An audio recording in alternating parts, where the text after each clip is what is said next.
So time for something extraordinary. So yeah. So with this series, I like it.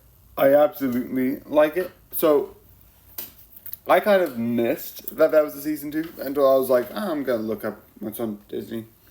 And then it's like, all episodes of Extraordinary available now. I'm like, wait, what? That was season 2 being aired? What the?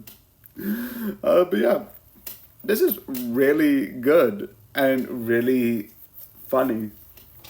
I also like the powers of the sort of guy who was like, oh, I'll help you get your powers. That idea of like literally having a mind palace and being able to like enter it in is just an interesting idea. I don't know if that counts as spoilers, but it's just one power rather than story details. The other thing I like is obviously from season 1. I'm not gonna say specifically, but from season 1 because if you've watched stuff from season 2, my recommendation: watch season 1. As a no-brainer. But I would say I like the idea that in the season 1, obviously there was a breakup, and I like this season looks into that more, and I like it. It looks into the relationship that the two will have after the breakup, because a lot of the time it's like, oh, this, that, and then the whole point of it is like, oh, and then we're going to get back together in the next 2 episodes. But no, they actually fully commit with like talking and looking at the breakup, which I think is fun. Well, not fun, it's kind of sad in some points, but like, yeah, it's kind of interesting. The 2 things I like, this bit isn't going to be spoilers, but because I'm going to talk about the thing that they do with the story, so it will eventually become a spoiler. So one of the things that they do is that they bring up this, like, I think the same thing with the breakup during the end, I think the very end of season 1, they're like, and then here's his original family, his original memory, etc., etc., etc. You have a moment of, oh, here's my original family, like I said, and then it's like, oh, what do you deal with that? How do you deal with it? 5, 4, 3, 2, 1. The whole thing was he had a son, and he had to stay with his sort of other family because he thought it would be better for the son. But turns out the son wasn't his, and she was just doing this for like some sort of. It was so good. Also, the one thing I'm slowly realizing and slowly thinking is, and I'm going to put this as a legit theory, because this has happened twice.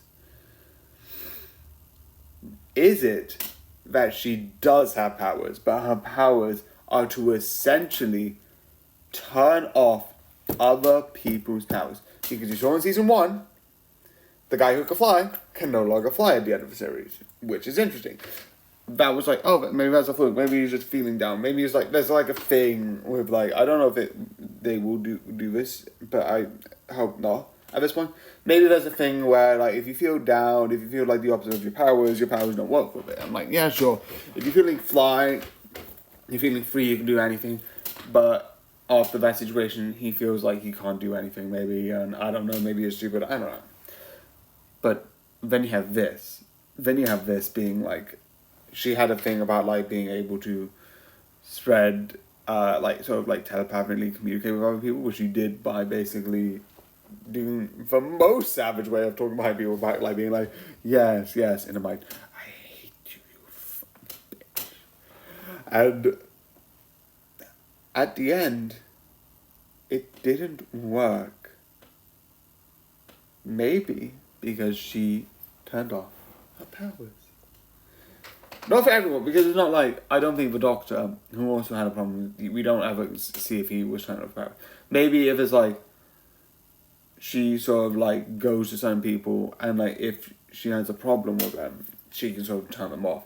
Maybe she can turn them back on, I don't know. That'd be interesting. Maybe, like, she has the ability to, like, turn on and off people's powers.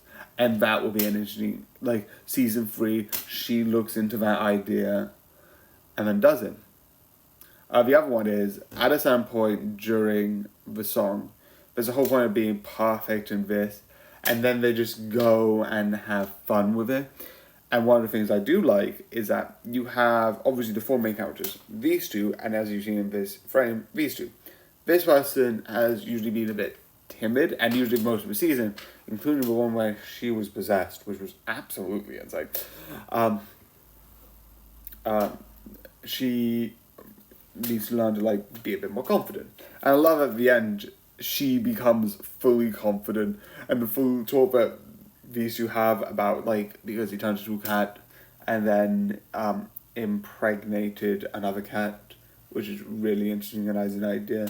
But if that's the case, do you think they will have the ability to turn back into normal human? I don't know. Maybe I'm going crazy, but that'd be interesting. I don't know.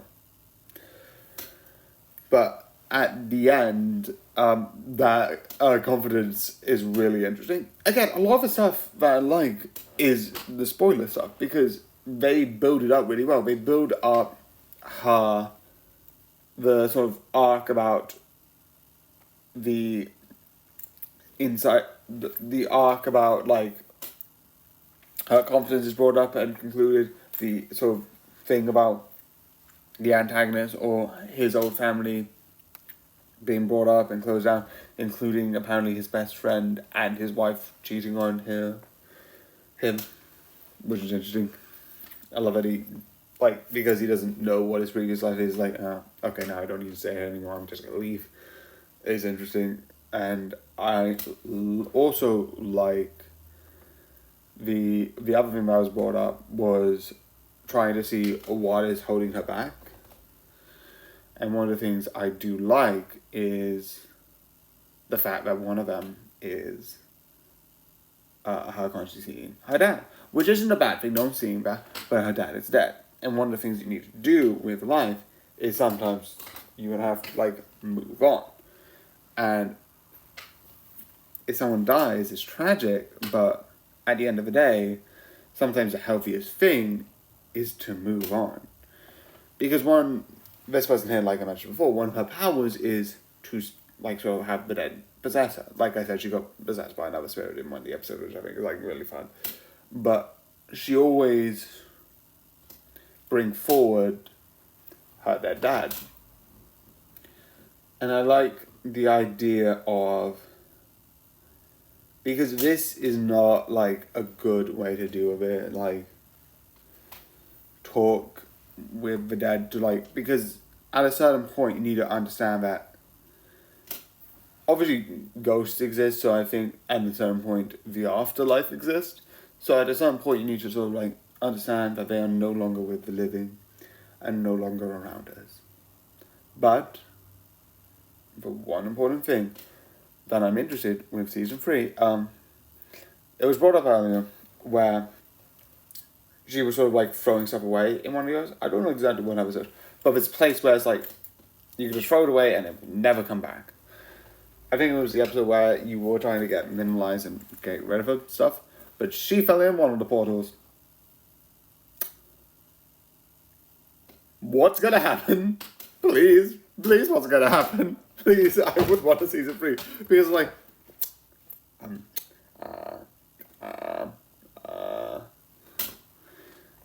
where does the portal go? Where? So that's really interesting and really exciting to be like, what's going on? What's going on? Is she dead? Or worse? Or will be dead by the time that she dies of dehydration? Actually, no, I wouldn't be surprised there's some sort of... Actually, no, not probably drinkable water. Again, dehydration or food poisoning.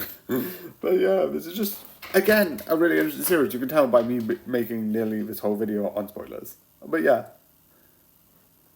So yeah, I do really like this, and I do really enjoy this. It's just really entertaining, and I 100% worth watching. So I hope you enjoyed, and good night, good morning, and all between.